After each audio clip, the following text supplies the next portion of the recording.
Good evening, everybody. I'm Jimmy Robertson with Jacobs. And on behalf of Jacobs, I'd like to thank you all for coming out tonight. I'd like to just introduce the other members of our team that are attending this public meeting. Lee Nichols with Jacobs sitting up front. We also have from England PR, we have Kinsey Crocker and Lauren Sandville, Mindy Rule, and Debbie England are here helping us this evening. And then also live via teleconference, we have Rick Gustafson from Shields Oblitz Johnson. He's in Portland this evening. And we have Mike McAnally from Copeland. Mike is in Durango, Colorado.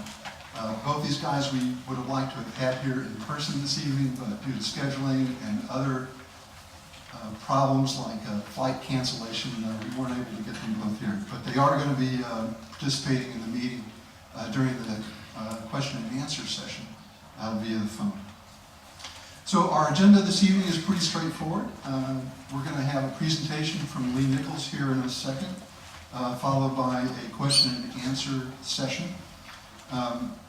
So just to point out a couple of things, when you registered, when you signed in at the sign-in table, you should have gotten a question card. Please, if you have a question that you'd like to have addressed during the QA session, fill out this card. We'll have runners going up and down. You can pass your card to the end of the row, and your card will be collected, and then we'll be able to answer them. If you hear something else during the course of the meeting that you would like to question on, feel free to just kind of raise your hand and ask for an additional card. That'll be just fine.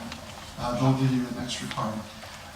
There's a space on here for you to put your name and your email address if you'd like us to contact you. It's not required, it's totally optional. But if you'd like us to contact you later, feel free to do that. Also in your handout or your packet when you signed in, there was a questionnaire on this full sheet. We would very much appreciate your answers to these questions.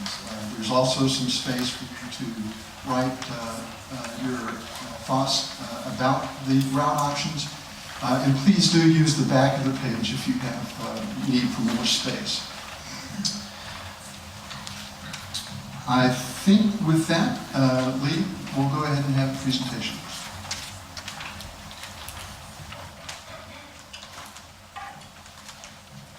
Thank you, Jimmy. I'd like to thank everybody for coming out tonight. Just real quick, what we're going to run through tonight is just kind of what is Streetcar. I'll briefly touch on the previous studies. We'll go through our route evaluation process. Then we'll introduce you to the 4 route concepts. And then we'll discuss some of the connections such as the Midtown, the Map 3 Park, and the Intermodal Hub. And then we'll wrap up with some comments and questions. So, what is modern streetcar? You know, it's a electric or hybrid powered vehicle. They're running on rails.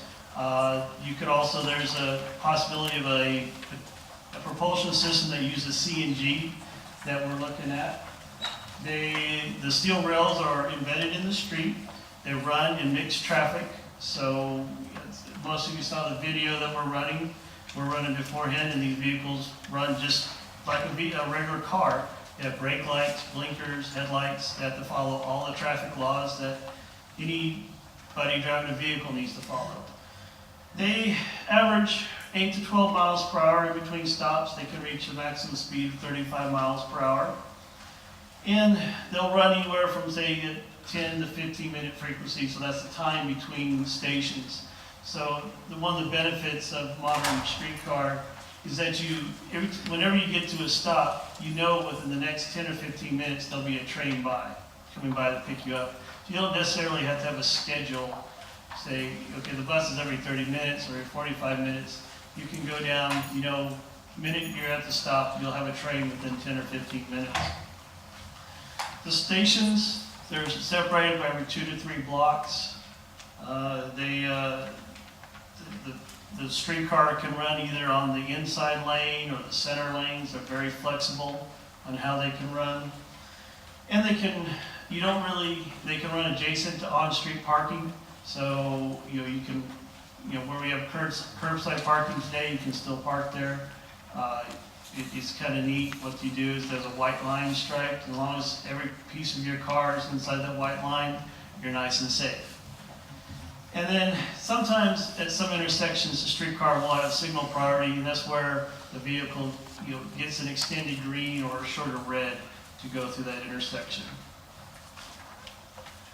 So, modern streetcar is pedestrian and bicycle friendly. They have multiple wide doors for entry and access to the vehicle.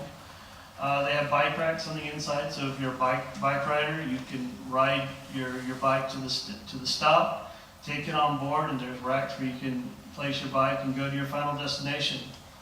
Level 4 boarding. This is really helpful for ADA accessibility. They either have it's the train and the curb are level, so you can roll right on if you're in a wheelchair, or there's a bridge plate that will come out that will accommodate that level boarding to get wheelchairs on the train. Just a few examples of streetcar around the nation. 3 systems in operation today. We have Portland, Seattle, and Tacoma, Washington. And that's another picture of Portland. Also, other cities are looking at streetcar. These are some systems that are either in the late stages of planning or in early phases of a construction. You have St. Louis, Kansas City, Dallas, Washington, D.C., and Tucson, Arizona. And this is Tacoma, not Tucson. I apologize for that.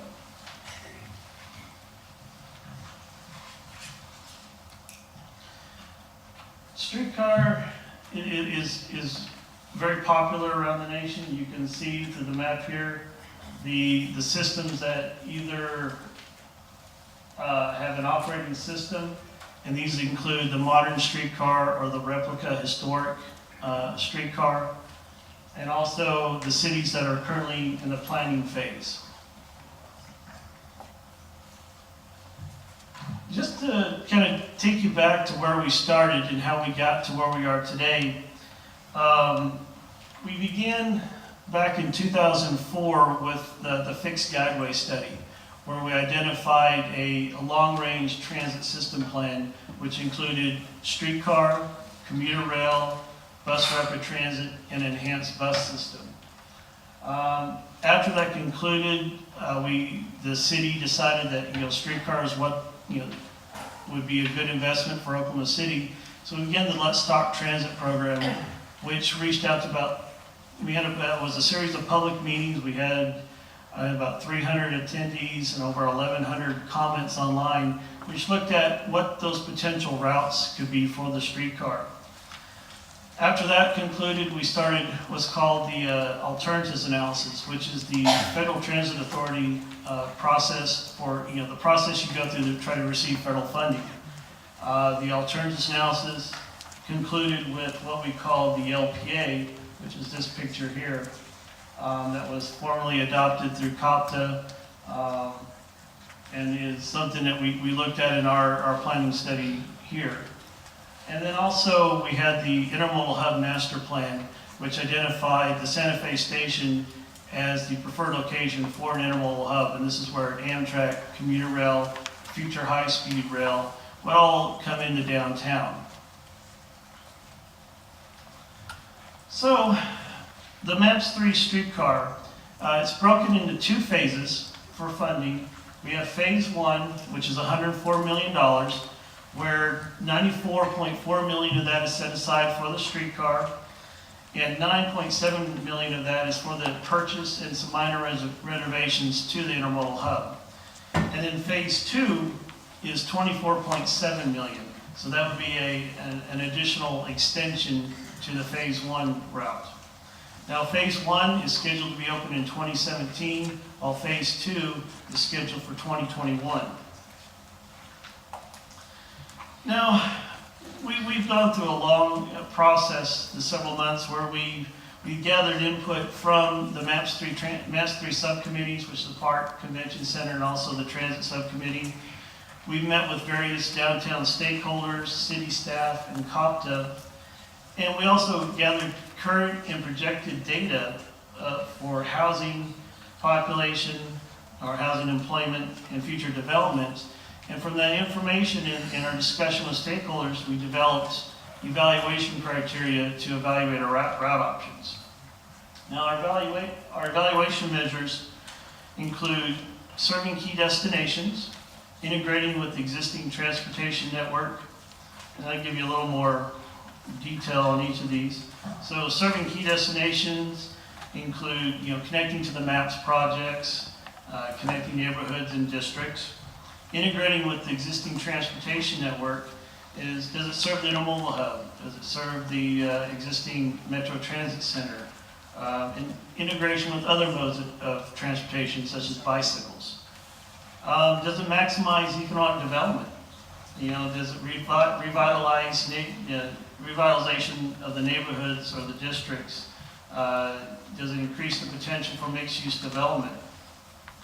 Then optimize system operation and potential for expansion. So where we want to look is, we're not focusing strictly on the route that we opened in 2017.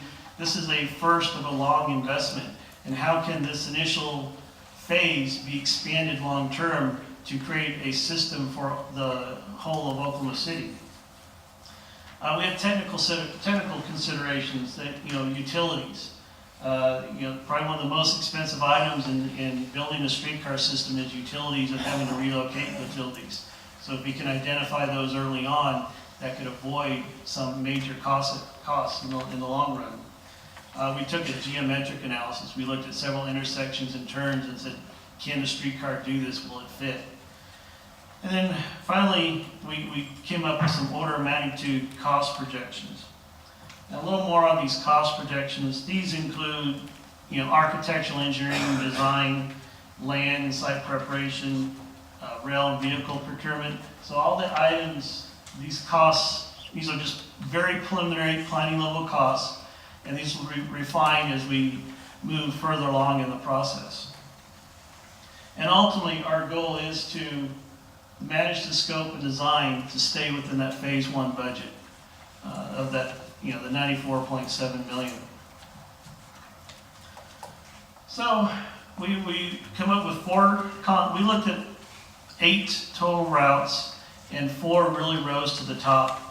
And each of these routes, they serve Midtown, the Central Business District, Bricktown, and the Park. These routes provide the best return on investment. We believe that these will provide you the best economic development and get you, say, the best bang for your buck. This is our evaluation. As you can see, we highlighted here, we have the LPA, which came out of the LPA is the locally preferred alternative that resulted from the alternatives analysis. And also Concept 1, which was the MAPS Transit Subcommittee's preferred route. And then we looked at the reverse LPA, hybrid, Zeta, and Zeta Plus. And you can see the 4 highlighted that really came to the top was reverse LPA, the hybrid, Zeta, and the Zeta Plus. So the first route we have here is the reverse LPA. And I'll just kind of run through what all the lines mean here. The red line is the phase 1 route. This is the reverse LPA. The dash blue line is a potential phase 2 extension. Is what you can get for that $24.7 million. Now, this isn't both. This is an either or. So the connection could be down here south to the park, or the 4th Street option. It's like I said, it's either or. And then finally, the pink dash line is future extensions that currently aren't funded. And these are, again, up for further study, but this is how this initial core route can fit into the system. So first, the reverse LPA. As you can see, it's we had the locally preferred alternative, which is a couplet in Midtown and Broadway Robinson. But initially, the LPA went north on Robinson, south on Broadway. But through our analysis, we found that going north on Robinson, there was a potential for some major utility impacts. So by reversing the direction of going south on Robinson and north on Broadway, that really minimizes our utility impacts. And up north, we have a 10th and 11th couplet in Midtown, and then a Sheridan Reno couplet down in Bricktown. You can see how in the future you can definitely serve the MAPS 3 Park, and also you're potentially getting out to the Oklahoma Health Center. Our second route is the hybrid. It's the same 10th and 11th couplet in Midtown. Here we go south on Hudson. Kurt, come over on, I'm drawing a blank on the street here. It's D. McGee or, yeah, D. McGee, no. Robert S. Kirk, thank you. And then back south of Robinson through Bricktown on Reno and Sheridan, then up Broadway to 4th Street, and then north up Walker. Now, this is a 4-mile route with a projected cost of $91 to $101 million, and it does connect the downtown transit center, the hub, convention center, Bricktown, Midtown. It is 1 block from the park, and it does not have that direct connection to Automobile Alley, but you're only about, say, 3 blocks away. Just real quick, going back to the reverse LPA, as you know here, the reverse LPA does not serve the existing transit center, and again, you're also 1 block away from the park, but you do have the Automobile Alley connection, again, Midtown and Bricktown. Oh, yeah. The cost for the reverse LPA is $91 to $101 million. And I apologize, I was reading my wrong sheet. The hybrid is $92 to $102 million. Next we have what we call the Zeta. Looks like a Z, where we have the same 11th, the 10th and 11th couplet in Midtown. But here we have south on Robinson, all the way to Sheridan. We do the Sheridan to Reno, but this is in a clockwise direction. For example, the hybrid, we have it's a counterclockwise direction. And then we come up Hudson, serving the kind of municipal facilities, civic center, the library, and then the transit center, then east on 4th and back up north on Broadway, serving Automobile Alley. This route's a little more expensive because it's a little longer. It's 4.5 miles, and it's 99 to 109 million. But you do connect the transit center, Automobile Alley, the intermodal hub, the new convention center. By going south of Robinson, it does minimize those utility impacts. Again, you're still 1 block from the park, and it does maximize the economic development. Now you might be thinking, well, how can Robinson Broadway maximize economic development, and so does Hudson and Walker? Well, they both do this. They both really increase economic development for 2 different reasons. Hudson has a lot of vacant open land that is open for redevelopment, while Broadway has some established businesses and development that could be enhanced by the streetcar. So when we scored those out in our evaluation, they scored about equal. So that's why both routes really do maximize economic development. The 4th route we have is what we call the Zeta Plus. It's 4.4 miles, 97 to 107 million. And what this does different from the Zeta is that we dip down and we go onto the boulevard, and we're able to serve the park in the first phase. Now, by doing that and trying to keep that 10th and 11th couplet in Midtown, it really does exceed our budget. So what we've done is we call it a 10th Street tail track. What this does is you have 2 double tracking on 10th, and it will terminate up here near the circle, by St. Anthony's, and the driver would get out, walk to the other side of the train, and head back the other way. And again, here we do connect the transit center, the park, automobile alley, we have the municipal facilities, and again, it does, minimize those utility impacts on Robinson and maximizes the economic development. So just kind of summarize the routes. As you can see, all the routes except the LPA serve the downtown transit center and the government municipal facilities. The hybrid does not serve automobile alley, where the Zeta Plus is the only route that does directly connect to the park on the new boulevard. And the rest of them are about a block away along Reno. Now, one thing that you saw on the Zeta Plus were the 10th Street tail track. And what that is we have 3 design options for Midtown. We could do a 10th and 13th, the 10th and 11th couplet, or the 10th Street tail track. Now, all 3 of these are interchangeable with any of the route concepts that we've shown. So all 3 of these will work on all 4 of those route concepts. For our cost analysis, the 10th and 11th Street couplet was our baseline, where if you wanted to do a 10th and 13th couplet, that would add about $5 to $6 million to the cost of the route. While doing a tail track concept, that would take off about $6 to $7 million. So it has big cost implications on the routes when a final route is selected. Next, discuss here is the connection to the park. And this would be potentially a phase 2 connection,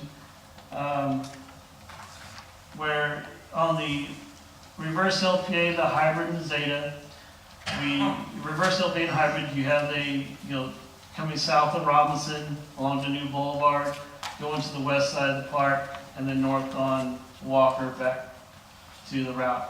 And while this is, you'll see the connection in front of the Santa Fe hub. What this does, in the long term, it creates a second route that you'd have a streetcar system, and this would actually could go out all the way to the Health Science Center and potentially even to the state capitol, and also down south across I-40 and the river to the Capitol Hill neighborhood. The Zeta route, which shows it coming along west on Reno, south on Walker, then back up on Hudson.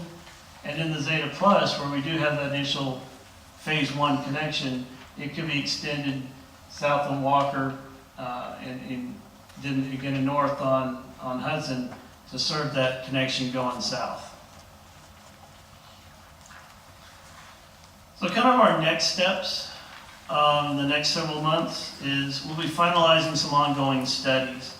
Now these ongoing studies satisfy the requirements of a Tiger grant that COPTA had received, and it will position Oklahoma City potentially for future federal funding.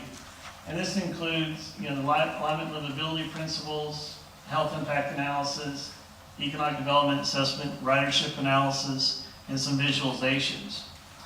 We hope to have a final route selection later this summer. Once that's done, we'll need to determine the streetcar stop and storage and maintenance facility location. We'll enter in design, preliminary engineering, final design, do rail and vehicle procurement, and then the anticipated opening date of 2017. So that concludes the presentation, and we'll open up for questions and answers.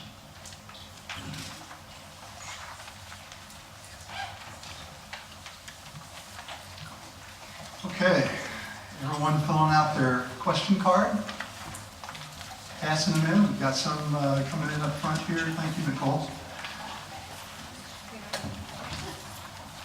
As I said, Rick Gustafson with SOJs in Portland. Rick, are you on the line? Hello, calling Rick.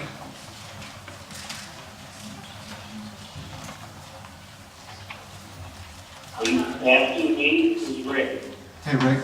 And Mike McAnally, are you also on the line? I can hear you, Rick. This is Mike. Wait. You can't hear me? Let's give them a second to see if they get it back. Maybe we're trying to reconnect. Technology. I will get along without it. Okay, can you guys hear me now?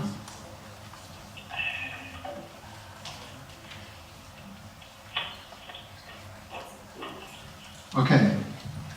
How about now? We're there. Good deal. Okay, thanks for your patience, folks. This is Mike. Yeah, we can hear you. Thank you, Mike. Okay, so we're still filling out some cards? Yes, sir. I can't put this on a card because I've filled them out many times before and never got an answer. So let me ask the question. Sir, we were I really... have this document in my hand here that shows 4 alternates around. Yes, sir. If you can, please, somebody can assist you writing the question down. Well, I know how to read and write. Yes, sir. I would like to ask this question. Are the missing documents here? See, there's some documents that are missing. And that is, instead of putting in a rail system, there's another alternative, and you put in the equivalent passenger service of a bus service. Sir, I'm going to have to ask you, if you could, please, if you could hold your question. We need to ask if you would respect our format tonight. We want to have folks write their questions down so we can get to everybody's question. And those are being passed up to here. We're going to be around after the meeting if you'd like to talk to us one-on-one. Okay? So if you would, please. I think it states that it's not fair to deny us the information that we've asked for in the past and that document. I'd like to follow up with you, please, sir, after the meeting. I personally would like to talk with you about that. Okay? So we're going to move on, if we can. Okay, so here's the first question. Can I bring a stroller on the streetcar or bike, or a bike onto the streetcar? As Lee said during the presentation, these are low-floor vehicles. That's the technology that we're looking for here. And yes, you'd be able to stroll right on. In fact, I think during the video at the beginning of the meeting that we were showing a loop of the Portland streetcar and the Seattle streetcar, you would have seen a woman with a stroller getting on and off. And yes, you'll be able to bring your bike on board too. Okay, how far apart will the streetcar stops be spaced? Lee, do you want to address that?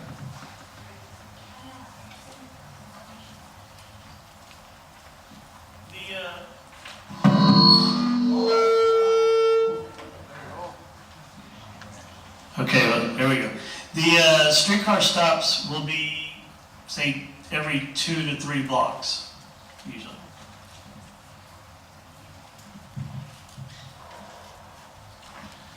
Okay, next. Why is it essential for the north-south couplet to only be a couple of blocks apart? For example, why could the route not go north on Broadway and south on Hudson? Rick, I'm going to ask if you could address that question. Did you hear it? The question was, why does the streetcar recommended to go north on Broadway and south on Robinson? Yes. And so, for example, why could the route not go north on Broadway and south on Hudson? Yes, and on Hudson? That's the question.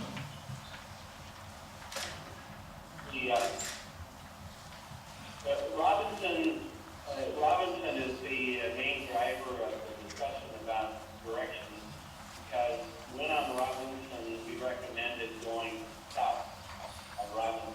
So the return route, for instance, on Hudson would be northbound, because the southbound route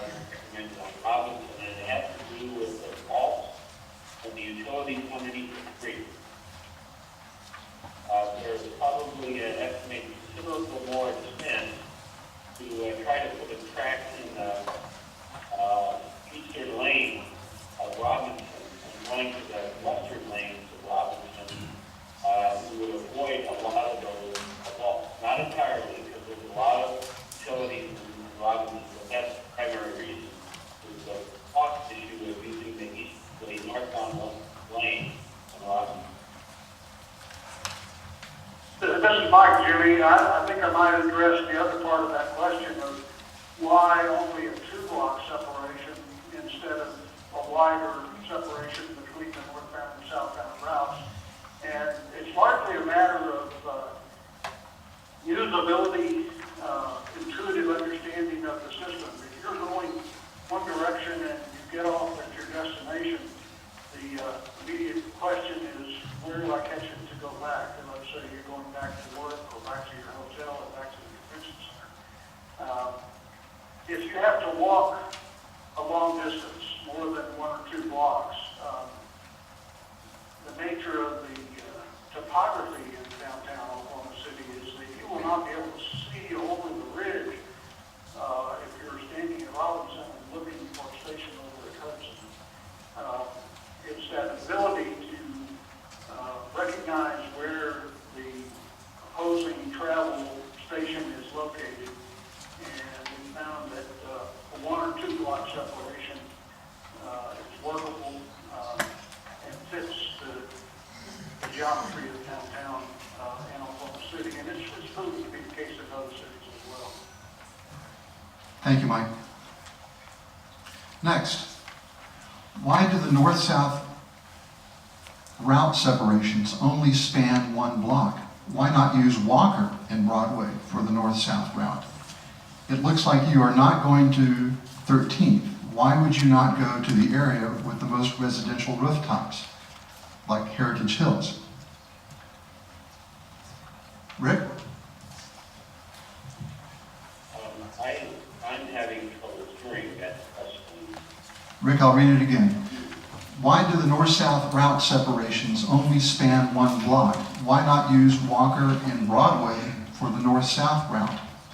And I think the second part of the question is, it looks like you are not going to 13th. Why would you not go to the area with the most residential rooftops, Heritage Hills?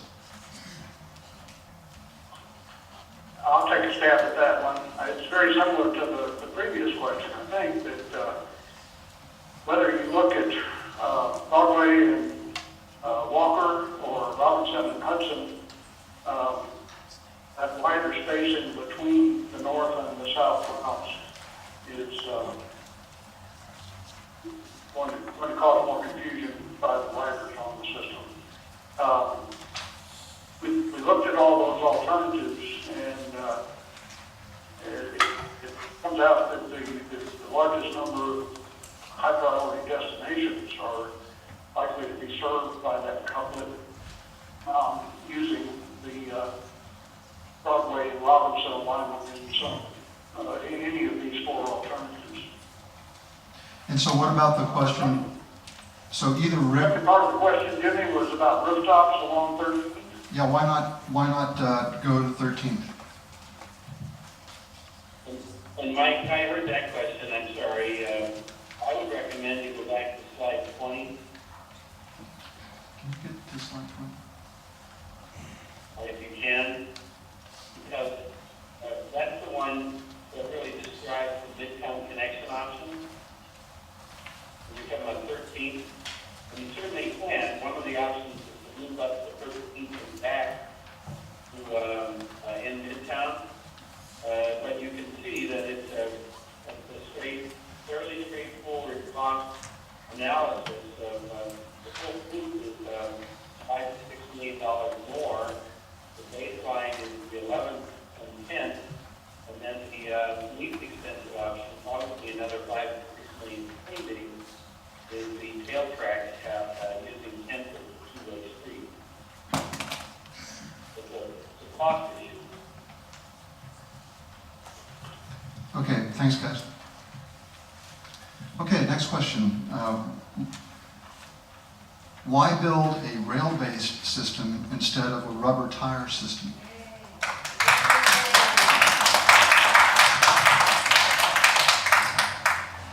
Mike, you want to start off and Rick or Lee follow up on that? So go ahead, Mike. Yeah, I'll start off because it goes back really to questions that were addressed back in the Thick Skyway study when we looked at the overall system plan for the metro area. And it identified a combination. The system that's recommended is a combination of rail and rubber tire, using the streetcar as the last mile of trips into downtown, people to get around as a circulator in the downtown area. And then BRT, bus rapid transit corridors, radiating outward around the clock to serve all the larger regions.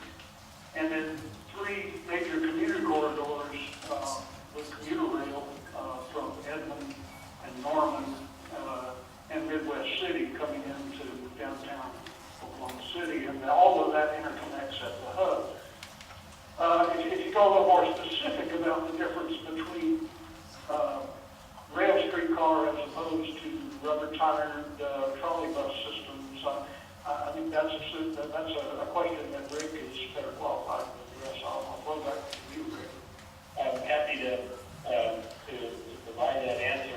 Obviously, the community has gone through a lot of discussions, as we talked about, Mike, about the options between a rubber tire and rail system, and then the selection and the recommendation was to use this rail system. What we found around the country is that there is something about rail, and it typically most cities count on a 20 to 30% higher ridership off of a rail system than a bus system.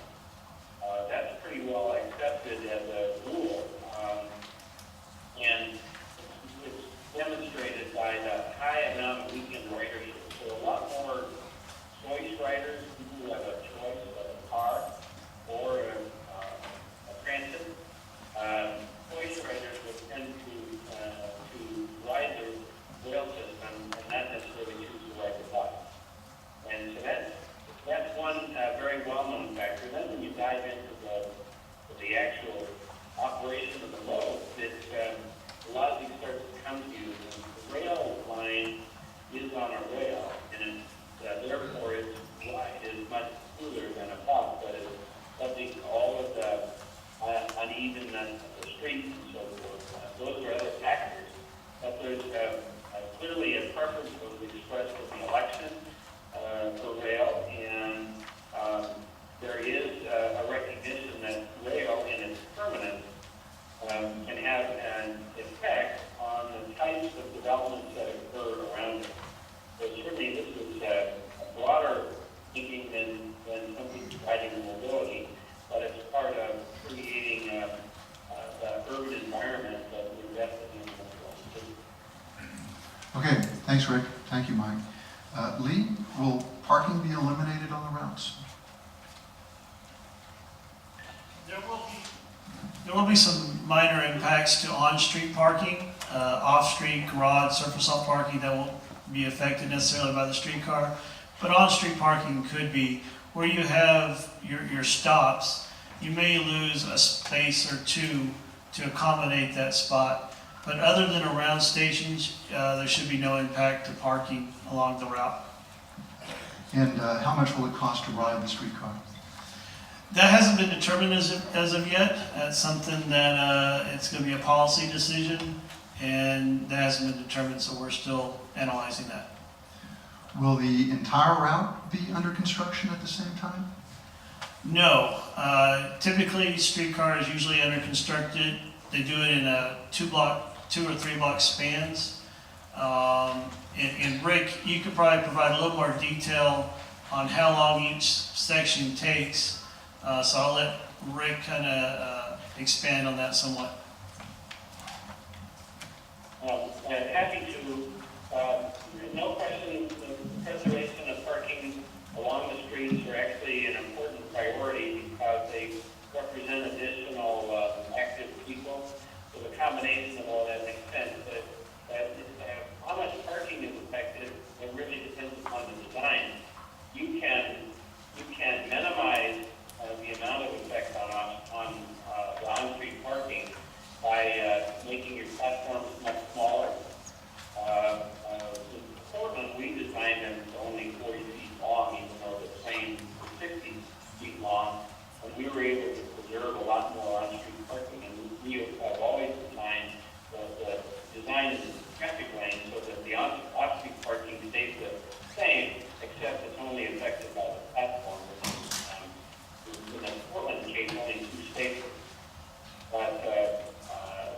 So that's all part of the design, and it's all part of the community values about how important it is to preserve the on-street parking. But you can design it to, in fact, preserve pretty much the existing parking side of the street. And Rick, what about the question of the duration of the construction phase?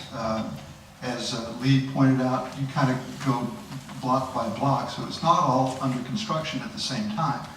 But how long would each piece of that construction last, do you think? Again, where you are, I'm having, I'm losing out on these. I'm having trouble hearing the question. I can tackle that one, I believe, Rick, if you feel free to enhance it if I don't cover it adequately. But basically, the experience has been, as Lee described, you build it in 2 or 3 block sections. Each of those sections can take about 6 weeks of actual construction time. And it does include utility relocation. Utility relocation has to be accomplished before that.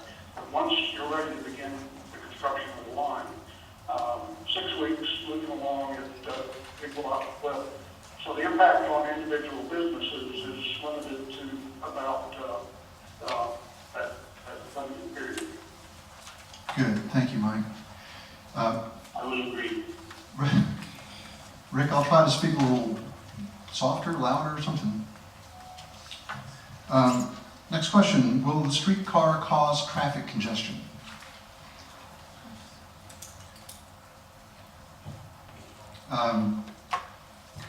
Rick, did you hear that one? Uh-oh, that didn't sound good. Mike? This is Mike. Yeah, so what's the experience with streetcar systems running in traffic? Is there increased traffic congestion? Well, by design, the streetcar operates in existing traffic. The potential for adding any delay is where the streetcar has to stop at a station. But again, that effect can be minimized by design. If the stops are put on the far side of signalized intersections, there's less impact on traffic congestion because the streetcar can be unloading at the stop while the light is red behind it, so there's not traffic backing up behind it. Depends on the number of lanes in the street. The presence of parking lanes is also along the street. And traffic congestion is it's not necessarily going to be worsened. It may be possible to avoid those impacts, but it's got to be done on a case-by-case basis as the system is designed. Thanks. What about when it snows? Will the streetcar system run if it snows? Mike? I always have trouble hearing that one. What if it snows? It occasionally snows in Oklahoma City. Yeah. So that one I'm going to throw to Rick. He's had some great experience in Portland where they've operated in some major storms in the 10 years that they've been in existence now. And I'll let Rick describe the situations that they've learned. Well, we've operated, the streetcar can operate in quite a few storms. We actually experienced a 30-year snowstorm. And the key in any kind of a ice situation or so forth is to keep operating 24 hours a day. And by staying hot with the rails and the overhead wire, you really take care of the freezing. So we were one of the few lessons that few transit operations in Portland that continued to operate the entire time during the big snowstorm. great, thanks. Are the rails safe for pedestrians and bicycles?